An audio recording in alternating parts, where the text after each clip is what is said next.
দেশ ও প্রবাস থেকে যে যেখান থেকে ভিডিওটি দেখছেন সবাইকে জানাই সাদর সম্ভাষণ। বন্ধুরা, ডক্টর মোহাম্মদ ইউনূস স্যার যদি পদত্যাগ করে তাহলে বাংলাদেশের সাধারণ জনগণের কি উপকার হবে, আর যারা রাজনীতি করে তাদের কি উপকার হবে, আর যারা সরকারি চাকরি করেন বা যারা নাকি মিডিয়াতে আছেন তাদের কি উপকার হবে, এবং প্রবাসীদের কি উপকার হবে, এবং তাদের সবারই কি ক্ষতি হবে, আজকের এই বিষয়টি নিয়ে আলোচনা করব।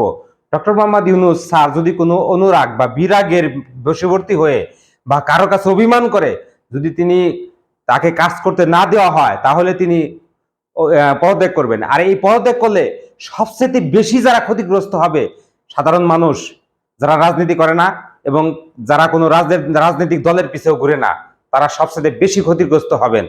আর এখন যারা বলতেছেন, যারা বিএনপি আছেন বা অন্য কোনো দলের যে নেতাকর্মীরা আছেন, তারা বলতেছেন যে ডক্টর মোহাম্মদ ইউনূস যদি পদত্যাগ করে তাহলে অন্য একজন এসে এখানে বসে যাবে।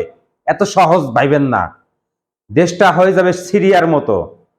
যদি ডক্টর মোহাম্মদ ইউনূস এই বর্তমান যে সিচুয়েশন, আইন শৃঙ্খলার পরিস্থিতি বা বিভিন্নভাবে যে একটা সমস্যার ভিতরে বাংলাদেশ আছে, এই সমস্যার ভিতরে যদি সে থাকে এই দেশটা এই অবস্থায় তিনি যদি পদত্যাগ করেন তাহলে দেশটা সিরিয়ার মতো গৃহযুদ্ধ লেগে যাবে।